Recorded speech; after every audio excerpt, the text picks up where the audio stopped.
비판받는 순간이 가장 선명한 순간이다. 몇 해 전 유독 학교에 일찍 오고 늦게까지 공부하는 여학생 몇 명이 있어 이상하게 여겼다. 게다가 트레이닝 바지에 맨투맨 티셔츠를 마치 유니폼처럼 매일 입고 다니는 모습도 수상쩍었다. 너희들 혹시 합숙하니? 라고 물으니 학생들은 그제야 실토했다.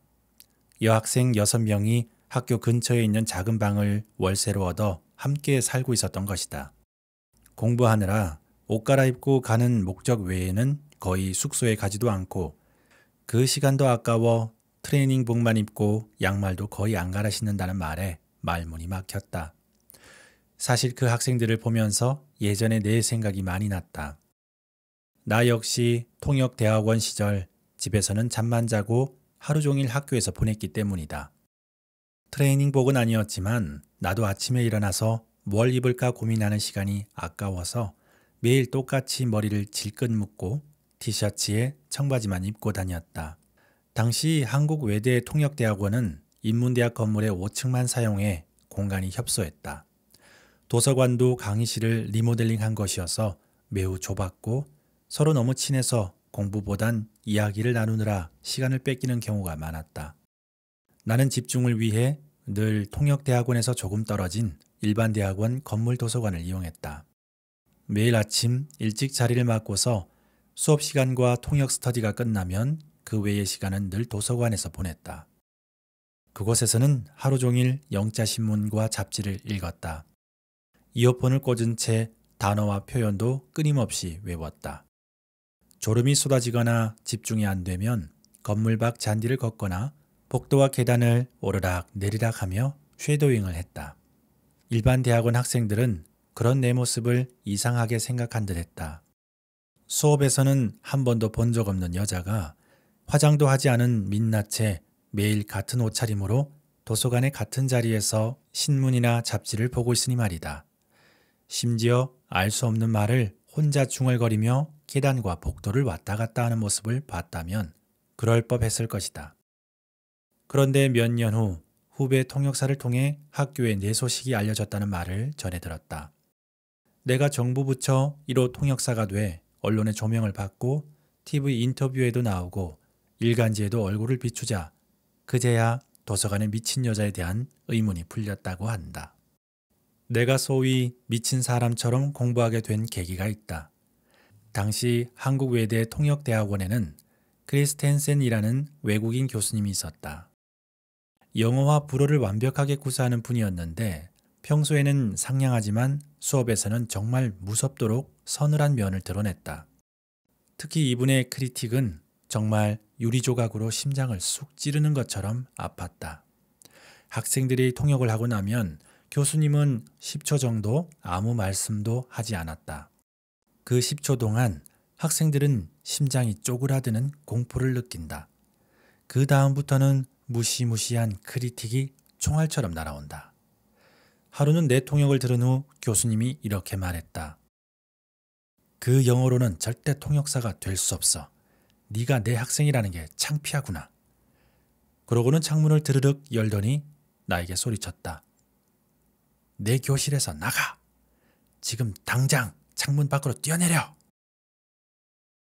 통역이 마음에 들지 않을 때마다 학생들의 머리를 향해 분필을 날리는 교수님도 있었다. 나도 당연히 분필을 맞은 적이 있다.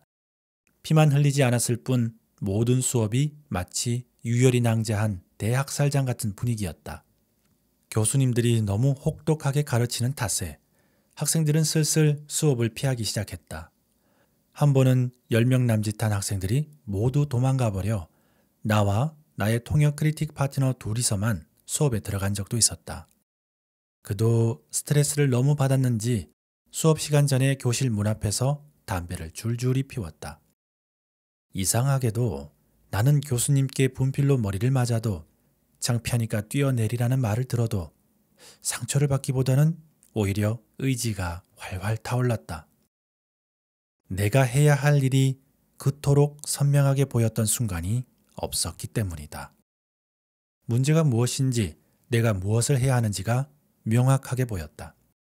다른 생각은 오히려 하나도 들지 않고 공부하고 싶은 생각만 간절했다. 통역대학원 시절을 생각하면 말 그대로 실성한 여자처럼 공부만 했다. 정말로 단 하루도 허투루 보낸 적이 없다고 자신 있게 말할 수 있을 정도로 공부에 미쳐 있었다. 영어권에서 체류한 경험도 전혀 없고 영어 실력도 보잘것없었던 내가 국제회의 통역사가 될 수 있었던 것은 이러한 열정을 불태운 순간이 있었기 때문이다. 통역을 하며 어떤 일이 생겨도 큰 상처를 받지 않고 컴플레인을 받으면 오히려 더 적극적으로 대처하는 성격도 이때에 만들어졌다. 국제회의 통역사는 스트레스를 정말 많이 겪는 직업이다. 작은 실수 때문에 항의를 받는 일이 부지기수고 억울한 일도 많이 당한다. 하지만 나는 강하게 교육받은 덕분에 쉽게 흔들리지 않을 수 있었다. 그리고 컴플레인을 받으면 깔끔하게 사과하고 오히려 더 개선할 기회를 내게 준 것이기에 감사하게 생각한다. 자신의 일과 관련된 문제가 무엇인지 모르고 지나가기보다는 문제가 무엇인지를 잘 파악하고 고칠 수 있을 때 발전할 수 있다. 다른 사람의 항의, 비판, 지적 등이 껄끄럽고 부끄럽고 싫다고 피하면 안 된다. 그런 이야기들을 귀담아 들어야 내가 해야 할 일이 보인다.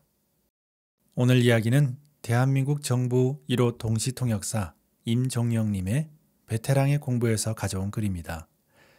평가를 받고 지적을 받는 일 정말 스트레스입니다. 그런데 임종영님은 이런 대학살장 같은 상황에서도 내가 무엇을 해야 하는지 명확하게 보였다고 하네요. 불쾌하고 당혹스러운 감정을 내려놓고 보면 참 정확한 이야기입니다. 내가 고쳐야 할 부분이 무엇인지, 나아가야 할 방향이 어디인지 비평을 통해 더 선명해지니까요. 혹시 좋지 못한 평가에 주눅이 들고 자괴감이 든다면 임종영님의 이야기가 힘이 되었으면 좋겠습니다. 다른 사람의 항의, 비판, 지적이 껄끄러워도 피하면 안 된다.